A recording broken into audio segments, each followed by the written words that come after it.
Buenos días a todos los jóvenes del grupo de D8A S, octavo cuatrimestre de la licenciatura en Derecho. Buenos días, bienvenidos a la Universidad Maya Campus Cancún. En este sábado 14 de agosto de 2021, en esta última clase del módulo de la materia de Derecho Agrario.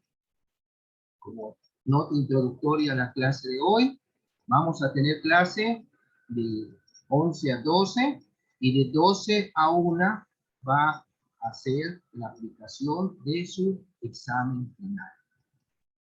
Dice de 12 a 1 de la tarde deberán contestar su examen final que abre a dicha hora a las 12 del día de esta fecha en plataforma.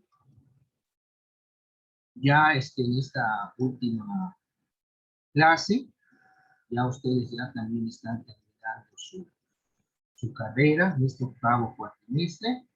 Pues bueno, nada más veo que está conectado Carlos Manuel Bucay, ya casi 11:15 de la mañana. Vamos a dar inicio porque pues los minutos vuelan de esta hora de clase que van a tener. Voy a dejar grabado este video de la clase de hoy. Bueno, el día de hoy vamos a tratar, como ustedes ya habrán visto en su síntesis, que se dejó para la actividad, la quinta actividad, el quinto cuestionario, que cerró el día de ayer, viernes, a las 23:59 horas. Es el tema correspondiente a la unidad 5, la magistratura agraria. ¿Cómo fue la evolución de los órganos jurisdiccionales para que naciera actualmente los órganos jurisdiccionales que tienen a cargo los asuntos agrarios? Este tema de la magistratura agraria es un artículo muy interesante del maestro licenciado Raúl Lemus García, que aparece como magistrado de los tribunales regionales agrarios. Él en este artículo nos señala que el establecimiento de los tribunales agrarios en México es la culminación de una añeja, permanente y sentida demanda campesina, sustentada desde los albores del presente siglo. Bueno, estamos hablando no del 21, estamos hablando del 20. ¿Cuál es el que prácticamente a finales del siglo XIX, principios del XX, es cuando tuvo más fuerza la cuestión agraria y tuvo también su fuerza durante la Revolución Mexicana, y todo ahí se compiló en el artículo 27 de nuestra Constitución Federal, que se promulgó el 5 de febrero de 1917, en plena Revolución Mexicana, durante la presidencia de don Venustiano Carranza. Los antecedentes de esta magistratura agraria. La magistratura agraria tiene su más remoto precedente en la precolonia. El derecho precolombino, de naturaleza consuetudinaria, o sea, basada en la costumbre, contó con un sistema judicial muy bien organizado, en el cual los tribunales agrarios actuaban dentro de la institución básica que era el calpulli, con una eficiencia y honradez modelos. Las principales autoridades internas del calpulli eran la Asamblea General, el Consejo de Ancianos y los jefes de jurisdicción militar y civil. La Asamblea designaba a los siguientes funcionarios. Había el que se conocía con el nombre del cargo, el Chinancayet, que era el pariente mayor encargado del reparto de las parcelas entre los miembros del calpulli. Teníamos también el Tequitlatos, que era el encargado de dirigir las faenas colectivas en cooperación. También estaban los Tlayacanques, que eran los jefes de cuadrilla en los trabajos colectivos. Estaban los Calpichques, que eran los recaudadores locales de tributos. Estaba el Tlacuilo. Tlacuilo, el cronista, el historiador, registrador, que consignaba el reparto de tierras, las decisiones del consejo, las leyes y sentencias, así como los símbolos religiosos y jerárquicos del grupo. También estaba un cargo denominado, era el Petlacalcatl, que era el jefe del almacén colectivo y además era el carcelero. Teníamos también a los tecutlis, que eran los funcionarios judiciales, que eran auxiliados por los tequitlatoques, que eran los actuarios y los alguaciles.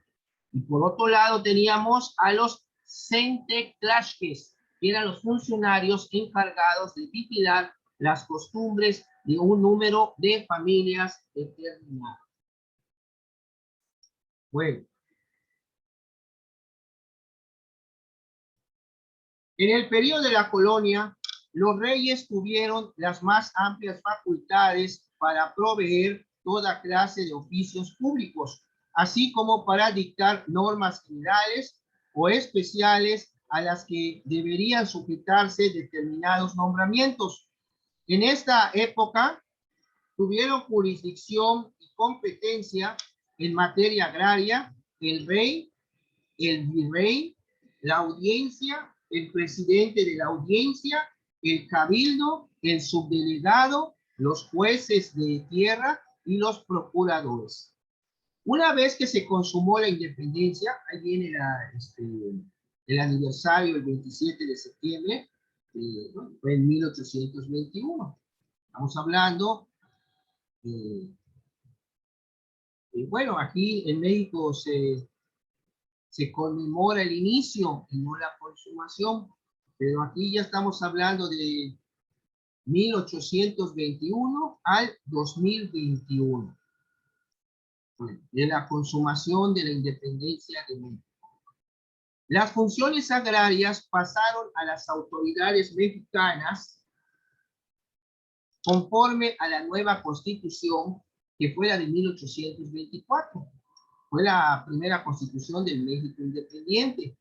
Seguidamente, hablando de 20 años, 18 años después, el 2 de diciembre de 1842, se constituye lo que fue la Dirección General de Industria como dependencia del Ministerio de Relaciones Exteriores e Interiores, con funciones específicas en materia de fomento agropecuario, irrigación y colonización.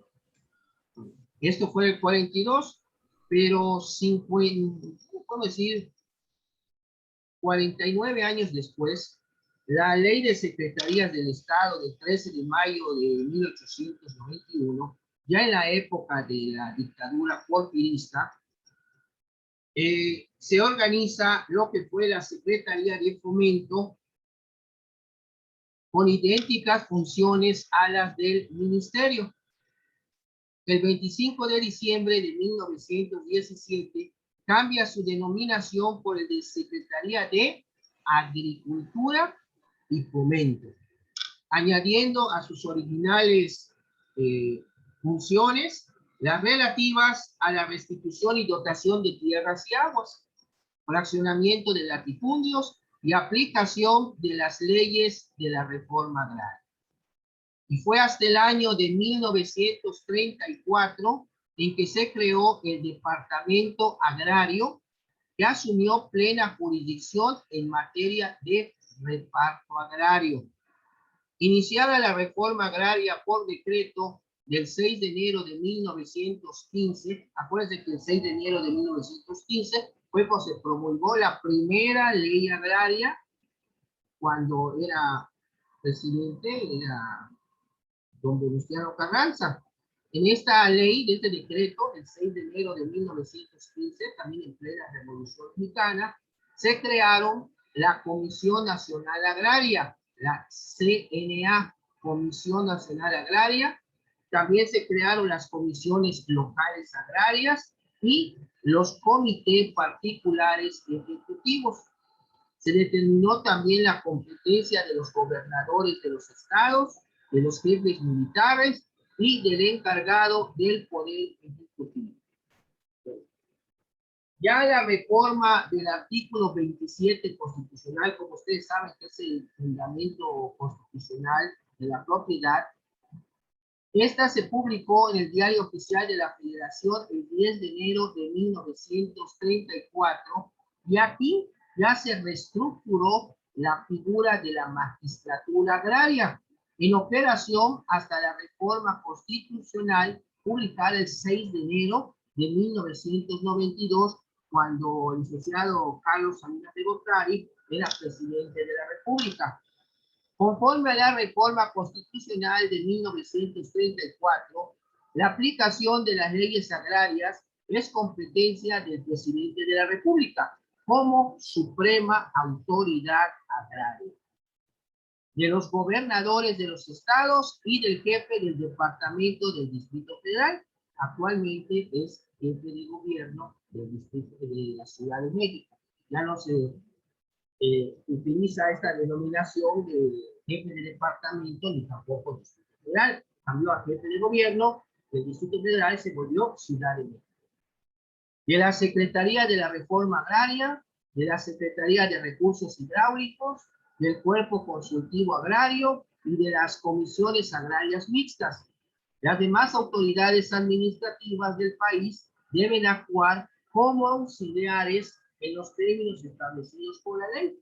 Esto fue lo que se estableció en esta reforma del 27 constitucional del 10 de enero de 1934. El presidente de la República es la suprema autoridad agraria según el mandamiento constitucional que les acabo de mencionar. Está facultado para dictar todas las disposiciones y medidas que tiendan a alcanzar plenamente los objetivos de la reforma agraria. Sus resoluciones definitivas en ningún caso se podrán modificar por las propias autoridades agrarias. Y aquí es cuando se destaca que se debe de considerar por resoluciones definitivas, que son aquellas dictadas por el presidente de la República para dar fin a un expediente de restitución o dotación de tierras, bosques o aguas, de ampliaciones de ejidos, de creaciones de nuevos centros de población ejidal, de expropiación de bienes ejidales y comunales. También se le faculta al presidente para expedir los nombramientos credenciales en favor de los miembros de los comités particulares ejecutivos electos por los grupos solicitantes de tierras, y además para proveer en lo administrativo cuanto fuere necesario para el cabal cumplimiento de sus atribuciones y responsabilidades. La Secretaría de la Reforma Agraria, según el mandamiento constitucional, en aquel entonces así se le llamaba esta Secretaría, y a esta Secretaría se cambió su denominación por la de SEDATU, es la dependencia directa del Ejecutivo Federal encargada de aplicar la legislación agraria, en cuanto la propia ley no otorgue competencia a otras autoridades sobre lo particular.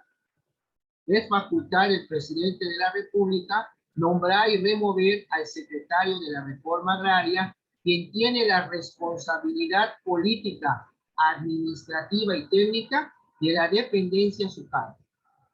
Entre sus atribuciones principales se apuntan acordar con el presidente de la República, ejecutar la política que en materia agraria dicte el jefe del Ejecutivo Federal, proponer al presidente de la República la resolución de los expedientes que la ley reserva a su competencia, firmar en los casos que prevea la ley aplicable, representar al titular del Poder Ejecutivo en todos los asuntos agrarios, aprobar y realizar los planes de rehabilitación agraria, organizar económicamente a los ejidos y comunidades, fomentando especialmente el desarrollo de las industrias rurales y actividades productivas complementarias, y decidir los conflictos de materia agraria. Esto eran las facultades que tenía entonces la Secretaría de la Reforma Agraria. También había otra secretaría que era la de Agricultura y Recursos Hidráulicos, que se conocía como la SARH, S-A-R-H. Esta secretaría tenía la responsabilidad política, técnica y administrativa, pero en la planificación, organización y desarrollo de la producción agropecuaria, actividades productivas, brindar asesorías y fomentar la industria rural, coordinando su acción con la Secretaría de la Reforma Agraria y los demás organismos que señalara la ley que estuviera aplicable en ese momento. Como les había mencionado, por parte de la magistratura agraria estaba el cuerpo consultivo agrario en aquel entonces. Este estaba integrado por 5 consejeros propietarios y el número de supernumerarios que a juicio del Ejecutivo Federal fueran necesarios. Originalmente constituyen un órgano de consulta en materia agraria del primer magistrado de la nación. Con posterioridad se confirieron facultades de juez, o sea, jurisdiccionales, al instaurarse lo que fue el denominado recurso de inconformidad en contra de la resolución dictada por las comisiones agrarias mixtas, o sea, las CAM, en los juicios privativos de derechos agrarios. Las comisiones agrarias mixtas, las CAM, en principio actuaron como instituciones meramente consultivas de los gobernadores, de las entidades federativas y del que aquel entonces era el jefe del Departamento del Distrito Federal. A partir de que entró en vigor la Ley Federal de Reforma Agraria en 1971, se constituyeron en tribunales jurisdiccionales para resolver los conflictos sobre la posesión y el goce de unidades de dotación, sobre el disfrute de los bienes de uso común de los ejidos y comunidades y sobre la nulidad de actos de asambleas, de documentos y actos que contravengan las leyes agrarias.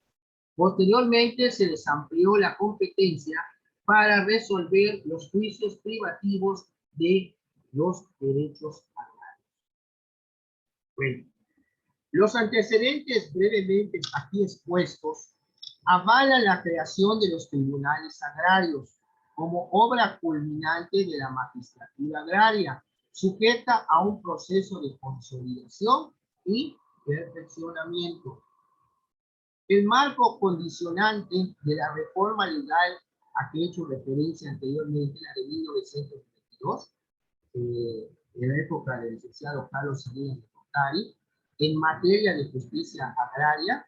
Acuérdense que cuando vimos en la clase pasada las reformas que ha tenido el 27 constitucional, se menciona que este fue un parteaguas en la cuestión agraria, esta reforma de 1992, al 6 de enero, que culminó con el establecimiento de los tribunales agrarios, sustituyendo las anteriores estructuras que existían de la incipiente magistratura agraria.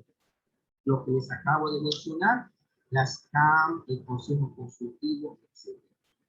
En el sector rural se ha presentado un atraso de más de medio siglo en materia de justicia agraria.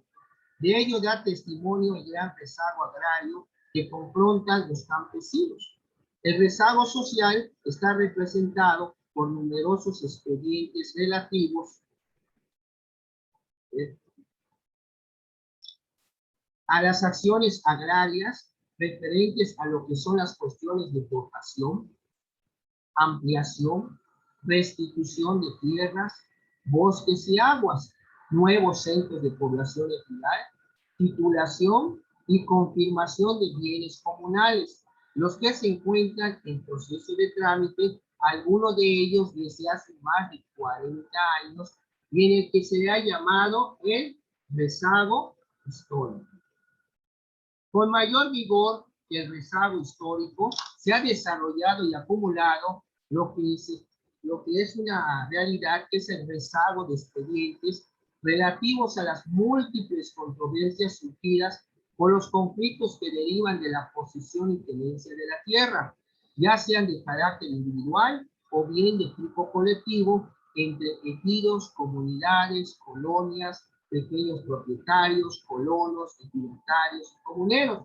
Controversias no previstas ni reguladas por las primeras leyes agrarias y que tienen como fuente generadora los defectos y vicios en la aplicación de los programas del reparto agrario. Estaba yo les comentaba de este escritor José Manuel Villalpando, que habla sobre épocas y personajes de la historia de México, cuando tocó el tema de la consumación de la independencia, cómo era la cuestión de la propiedad. Pues teníamos un vasto territorio que nos dejó conferencia a España, pero lo que respecta a Cuba, que tenía prácticamente la jurisdicción que era el Tribunal de México, pues cuando se quiso emprender para que también Cuba perteneciera a México, ahí es donde los españoles no le permitieron México eso. Y Cuba siguió estando a disposición de España. No obstante, la República Mexicana pues era otra cosa. Teníamos también parte de Estados Unidos. Si ven ustedes lo que es California, nos quedamos con la patita, porque debajo de Alta California se queda en Estados Unidos. La Mesilla, Nuevo México, Texas, la Arizona también. Era un tremendo terreno que dejaron de eso, pero se fue perdiendo hasta llegar lo que nos sobra. Pero bueno, la historia, pues, ustedes analizan la historia de México, pues ha sido un gran conflicto de intereses, y por eso pues, estamos como estamos, pues es la verdad. Bueno, todos los intentos por superar el problema del rezago y sus consecuencias, como lo es, entre otras, la falta de credibilidad de los mecanismos de la justicia agraria, así como las reformas legales que habilitaron a las CAM, a las comisiones agrarias mixtas, y al cuerpo consultivo agrario, que es CCA, para ejercer funciones auténticamente principales. Vean cómo le fueron dotando a estos procedimientos antecedentes de los tribunales agrarios, el SCAM y el cuerpo consultivo agrario, para que pudieran empezar a resolver situaciones que lógicamente competían a un tribunal.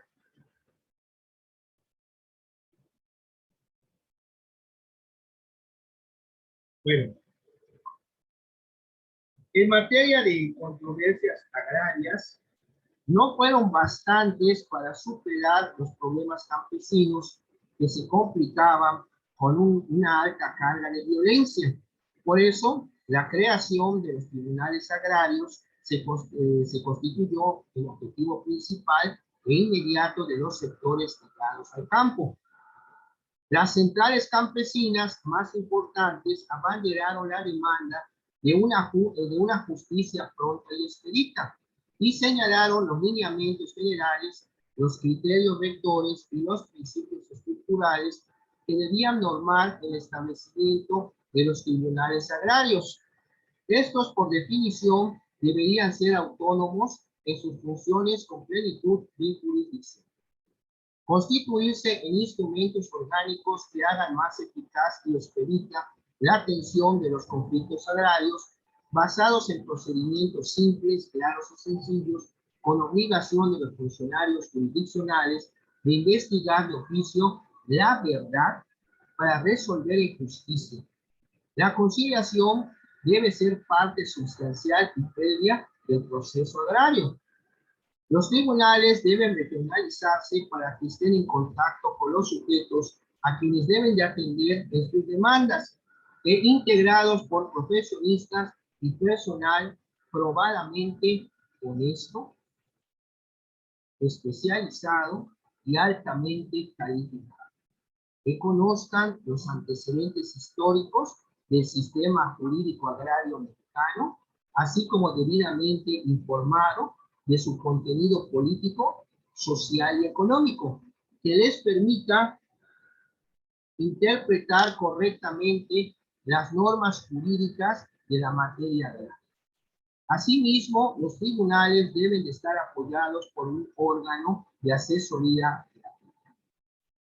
El reclamo de estos sectores ligados con el campo para el establecimiento de tribunales agrarios culmina con la reforma constitucional al artículo 27, publicada en el Diario Oficial de la Federación el 6 de enero de 1992, el que les mencionaba, que se publicó durante la presidencia del licenciado Carlos Salinas de Gortari, la que la espera que es objeto de nuestro comentario, derogó las fracciones 11, 12 y 13 que conformaban la base constitucional de las anteriores autoridades agrarias y adicionó la fracción 19 con dos párrafos que instituyeron en esos párrafos los tribunales agrarios y la Procuraduría Agraria. Bueno.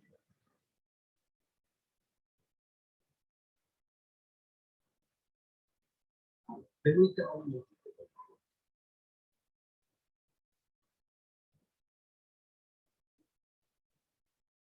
Bueno.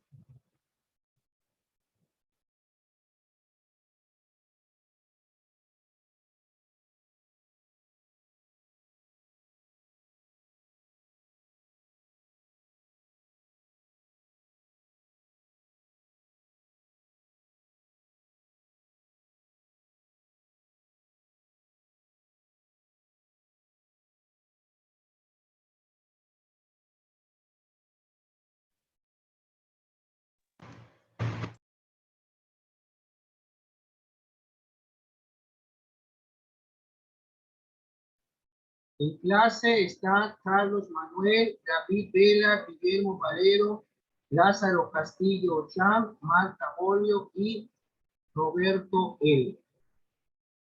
Vamos a ver rápidamente.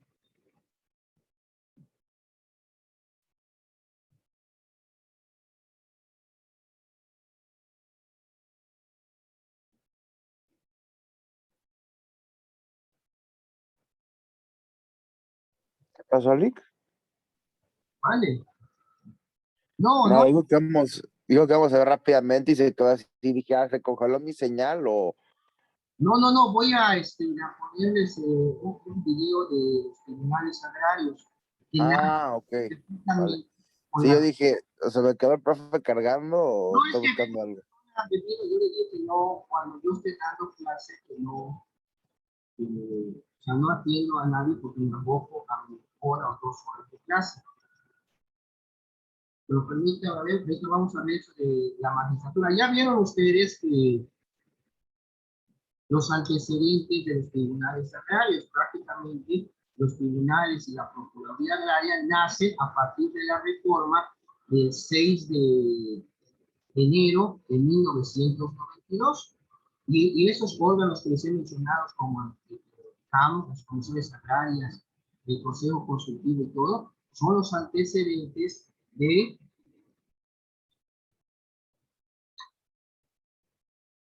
la magistratura agraria, de los que prácticamente los tribunales agrarios.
Pues el día de hoy, la verdad es que sí estamos cerrando fuerte y de mantener largo, porque otra vez estamos querido que queremos que ya próximamente hacia la Ciudad de México.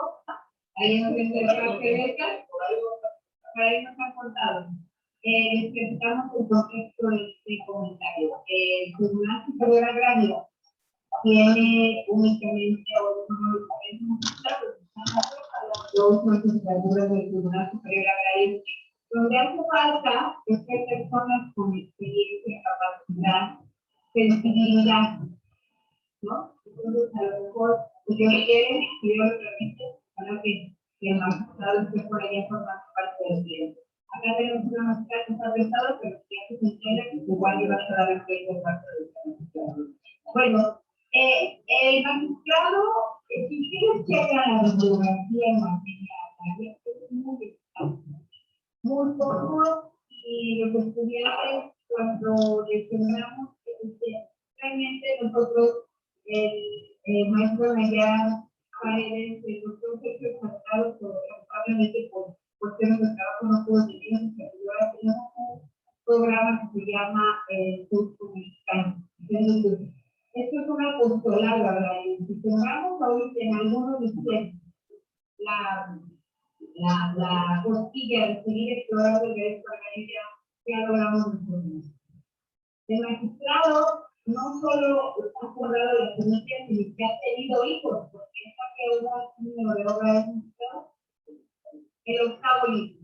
Entonces, trabaja día, mañana, moda y noche y también estudia. Les voy a leer un poco de su particular y nada más porque si no nos falta. Nuestro expositor, el doctor Andrés Saúl Silva, es profesor egresado de la Escuela Normal Superior de Sinaloa. En la Universidad Autónoma de Sinaloa, cursó la licenciatura de Derecho y Derecho Constitucional. Esta última la aprobó con el segundo. El doctorado lo cursó en la Facultad de Derecho de la Universidad Autónoma de Puebla, y se aprobó por honor.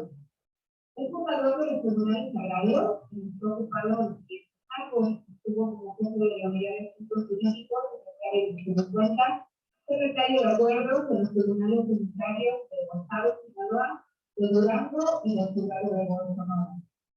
Ha sido secretario de cuentas del Tribunal Superior Agrario, magistrado numerario en los tribunales de Ciudad Obregón, Sonora, en Chihuahua, en Chilpancingo, Guerrero, en Castillo, Sonora, en Culiacán, en Mazatlán, Sinaloa, en Tepic, Nayarit, en Chetumal, y actualmente en Chetumal, Sinaloa, desde donde está, de 1998,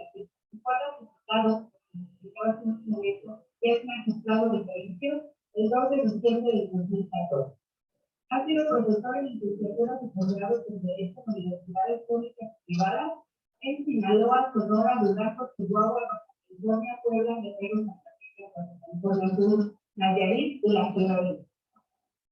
Es autor de los 8 libros que les ustedes las palabras que le va a presentar el día de hoy en el país. El Día Legal Agraria es un referente en estudiar de desarrollo. El proceso agrario de garantías individuales, en la que nos hace de derechos parcelarios, curso básico de derecho agrario, las carreras judiciales en tribunales agrarios y el centro de amparo directo en materia agraria, centro de amparo directo en materia agraria, que está el día de hoy, la magistratura agraria. El Poder Judicial Federal aprobó el curso de especialización judicial y el curso de formación y capacitación para secretarios y diputados de distritos y demás justicia. Además de diplomados de Derecho Tributario Nacional, Derecho Indígena, Argumentación Jurídica, Derechos Humanos, entre otros. Fue secretario inscrito en el segundo Tribunal Colegiado en materia civil y del trabajo de circuito y jefe de la Oficina de Correspondencia Común y Centro Auxiliar en la quinta región. Es expositor en las casas de la cultura jurídica de municipio de Ciudad Obregón, Sonora, Culiacán y Mazatlán, Sinaloa, La Paz, California Sur, Bomberos, Tepic, Nayarit y Chetumal, Sinaloa. Actualmente es magistrado del Tribunal Unitario Agrario del Distrito 44 de Sinaloa y profesor de la Universidad de Sinaloa de la Modelo. Sin más preámbulo y con mucha experiencia que compartir en este libro, pues, muchas gracias. Va a comenzar un libro presentando el doctor Nayar y a continuación se tener unos comentarios.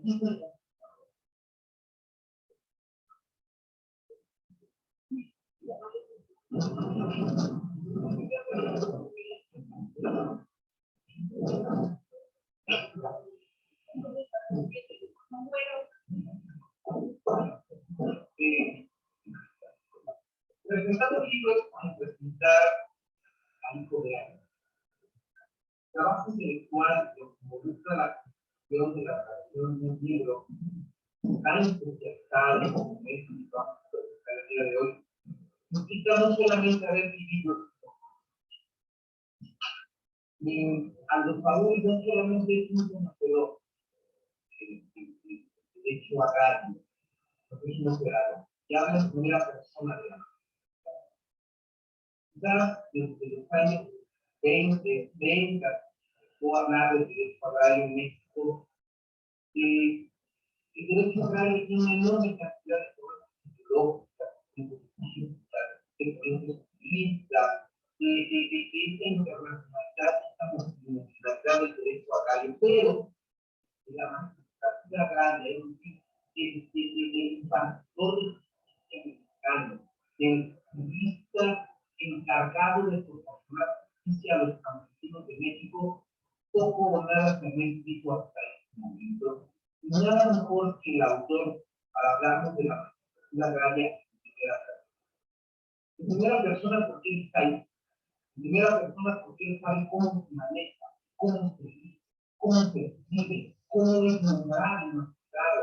Y además conoce los derechos, conoce el esquema de cómo tiene que ser una persona que aspira a servir a los campesinos de este país, tener que llegar a tener que pedir, hacer relaciones para llegar con el presidente de la República, platicar con el Senado de la República, promover amparos para que puedan llegar a cumplir su aspiración para ser magistrado y aparte hacer una lucha para poder convertirse en un magistrado constitucional.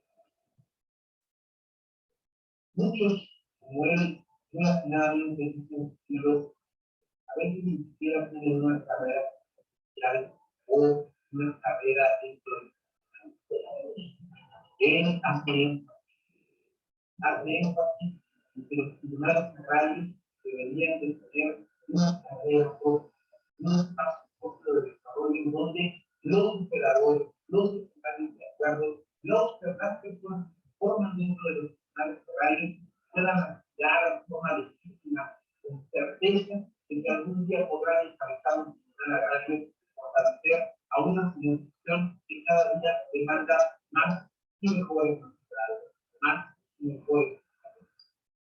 Esa luz aún está una de las voces más políticas dentro de la agraria. Pero no solamente en sí, sino además en manual. ¿Por qué? Porque hablar de la magistratura agraria y hablar del derecho agrario del siglo XXI ya no es hablar de Zapata, ya no es hablar de ya no es hablar de Lázaro Cárdenas, es hablar de los campesinos, su presente y su presente y su futuro se discurren dentro de una sala de audiencia de tribunales agrarios. En una sentencia que ve el futuro de los campesinos de México, en una sentencia dictada por un magistrado agrario. Y es ahí donde se construye la nueva narrativa del campo mexicano.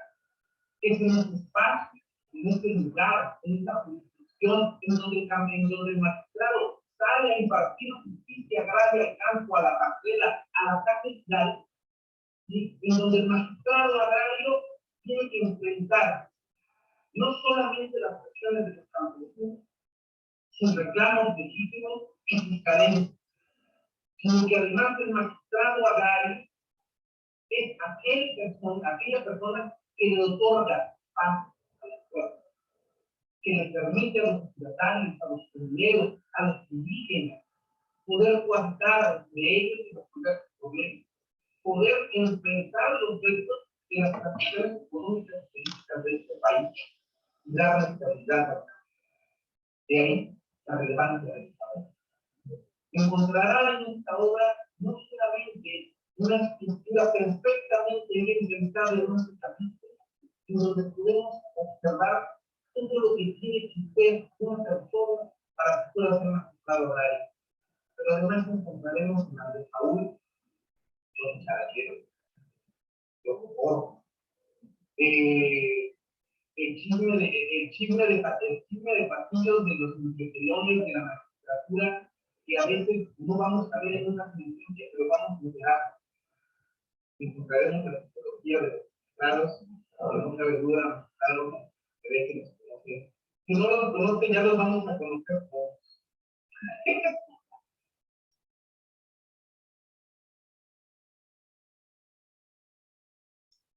Bueno, jóvenes, esta es la presentación de un libro que habla sobre prácticamente todos los antecedentes de la magistratura agraria. Como pudieron ustedes ver, no tiene mucho tiempo el video, sí tarda más, pero acuérdense que nada más tenemos una hora de clase, porque dentro de 5 minutos ya estaría abriendo su examen final y no quiero retrasarlos. Ahora bien, tomando en consideración, jóvenes, que ya ustedes es su último cuatrimestre como estudiantes universitarios de la licenciatura en Derecho, nada más me resta decirles que fue un honor haber sido su profesor de Derecho de algunas de las materias que les impartí desde que estaban ustedes en quinto cuatrimestre de la licenciatura. Cuando empezamos con, si mal no recuerdo, que fue Civil 3, pues, Civil 3, Civil 4, 3 o 4, no me acuerdo en estos momentos. Y ya después de fui dando otras materias y nos tocó pues, prácticamente solo estar de presencial cuando fue de enero a marzo, antes de que empezara el problema de la pandemia. Ya todo lo demás fue por línea hasta la presente fecha. Pero sí, estos primeros meses del año pasado, que los conocí, con mis alumnos de los sábados, de Derecho, pues fue un honor conocerlos, ver que cada uno de ustedes son personas que tienen prácticamente una inspiración por el derecho, por salir adelante, y eso me da gusto. El día de mañana ya van a ser mis colegas, y pues en lo que yo les pueda ayudar, en lo que estén mis posibilidades, cuenten con ello como su maestro, que ahora mismo no es despedirme, sino vamos a seguir para adelante siempre y cuando hay que seguirnos cuidando de lo que todavía no ha pasado por esta pandemia. Sigan ustedes echándole gana, mucha actitud positiva a todo lo que hagan. Y les deseo mucho éxito en la vida, sobre todo en su vida profesional, y que siempre les vaya a todos y a cada uno de ustedes millares y millares de bendiciones. Y cuídense, jóvenes, porque ustedes valen mucho. Ustedes son el futuro del mundo. Los jóvenes siguen adelante, siguen con su vocación de ser licenciados en Derecho. Yo cuando entré a estudiar la carrera, por ahí alguien propuso que si quiere realmente ser un hombre de provecho, estudie la licenciatura en Derecho. Pero bueno, pero ser hombre de provecho no solo es ser licenciado en Derecho, sino es también toda persona. Y recuerden siempre estas palabras que les voy a decir. Lo que les define en la vida es la actitud que van a asumir frente a ella. Si son negativos, van a ser negativos, pero si son positivos, solitos van a irse abriendo. Y el camino no existe, el camino lo hacen ustedes. Por tanto, jóvenes, yo me despido con un adiós y un hasta luego. También a su compañera que pues, ya no está con nosotros, pero esperemos que ya está en un lugar mejor. También estaría terminando. A todos ustedes, mis respetos, mis reconocimientos, y pues seguiremos en contacto. Muchas gracias, jóvenes, que tengan un excelente fin de semana. Y sí les pido, por favor, que se sigan cuidando de esto. Repito, ustedes valen mucho. Ustedes son el futuro. Gracias. Muchas gracias, Lick. Fue un Un placer. placer, profe. Gracias por compartir sus conocimientos y seguimos. Gracias a todos, a cada uno de ustedes, a Carlos, que desde la mañana, cuando había clases, de cuando él era el primero que entraba, pues a veces se escuchaba hasta el gallito. De veras son las ganas de salir adelante. Mis felicitaciones, digo, no solo para Carlos, para todos y cada uno de ustedes, incluso a los que están hasta trabajando, porque pues quieren salir también adelante, trabajando, estudiando, y así se abren las puertas de la vida. David, Guillermo, Lázaro, Marta, Roberto, a todos ustedes, un sincero abrazo. Y hoy es el examen. Hoy es el examen a las 12, dentro de 2 minutos ya estaría abriendo la plataforma de 12 a 1. Acuérdense que son las síntesis 3 y 4, semana 3 y semana 4. Lo de hoy solo fue material para la